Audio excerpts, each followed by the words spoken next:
या देवी सर्वभूतेषु विद्यारूपेण संस्थिता नमस्तस्यै नमस्तस्यै नमस्तस्यै नमो नमः। या देवी सर्वभूतेषु शक्तिरूपेण संस्थिता नमस्तस्यै नमस्तस्यै नमस्तस्यै नमो नमः। सभी को जय माता दी। आज हम सुनेंगे दुर्गा सप्तशती की कथा अध्याय 3। तो आइए सुनते हैं। सेनापतियों सहित महिषासुर का वध। महर्षि मेघा ने कहा, महिषासुर की सेना नष्ट होती देखकर उस सेना का सेनापति चिक्षुर क्रोध से भरकर देवी के साथ युद्ध करने के लिए आगे बढ़ा। वह देवी पर इस प्रकार बाणों की वर्षा करने लगा मानो जैसे सुमेरु पर्वत पानी की धार बरसा रहा हो। इस प्रकार देवी ने अपने बाणों से उसके बाणों को काट डाला तथा उसके घोड़ों और सारथी को मार दिया। साथ ही उसके धनुष और उसकी अत्यंत ऊंची ध्वजा को भी काटकर नीचे गिरा दिया। उसका धनुष कट जाने के पश्चात उसके शरीर के अंगों को भी अपने बाणों से बीत दिया।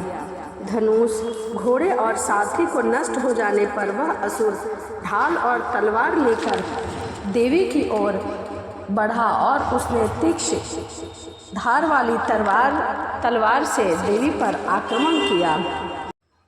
उनके सिर के मस्तक पर प्रहार किया और बड़े वेग से देवी की बाईं भुजा पर वार किया, किंतु देवी की बाईं भुजा को छूते ही उस दैत्य की तलवार टूटकर 2 टुकड़े हो गए। इससे दैत्य ने क्रोध से भरकर शूल में लिया और हाथ में शूल ले लिया और उसे भद्रकाली देवी की ओर फेंका।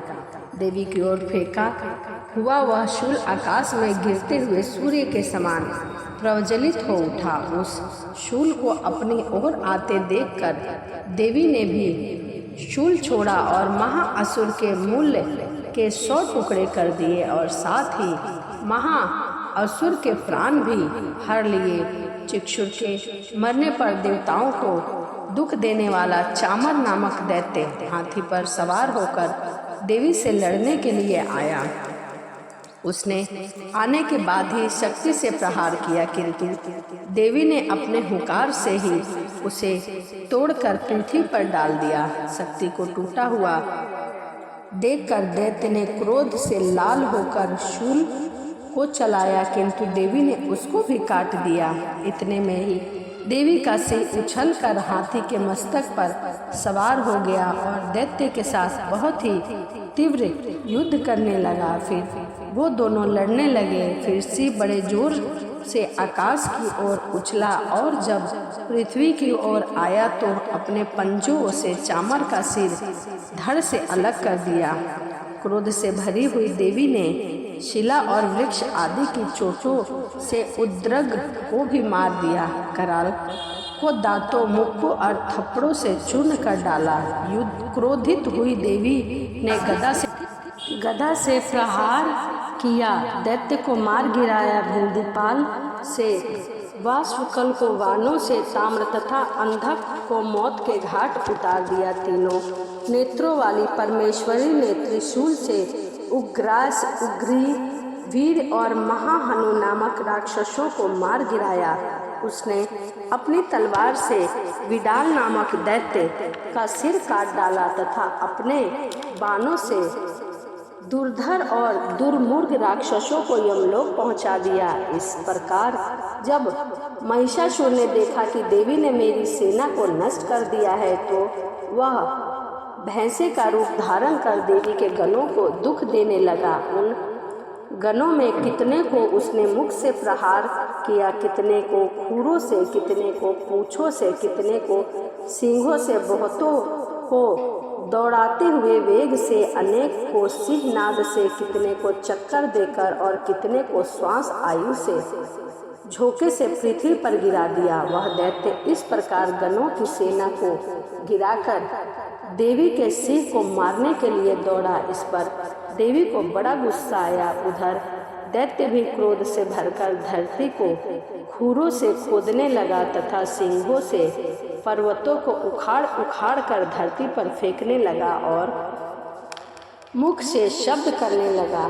महिषासुर के वेग के चक्कर देने के कारण पृथ्वी क्षुब्ध होकर फटने लगी। उसकी पूंछ से टंकार का समुद्र चारों ओर फैलने लगा। हिलते हुए सिंहों के आघात से मेघ खंड खंड हो गए और राक्षसों को देखकर चंडिकों को भी क्रोध आ गया और वह उनको मारने के लिए क्रोध से भर गई। देवी के पास फेंककर दैत्य को बांध लिया और उसके बंध जाने पर दैत्य का रूप त्याग दिया और सिंह का रूप बना लिया। ज्यों ही देवी उसका सिर काटने के लिए तैयार हुई, उसने पुरुष का रूप बना लिया जो कि हाथ में तलवार लिए हुए था। देवी ने तुरंत ही अपने बाणों के साथ उस पुरुष को उसकी तलवार ढाल सहित बीध डाला।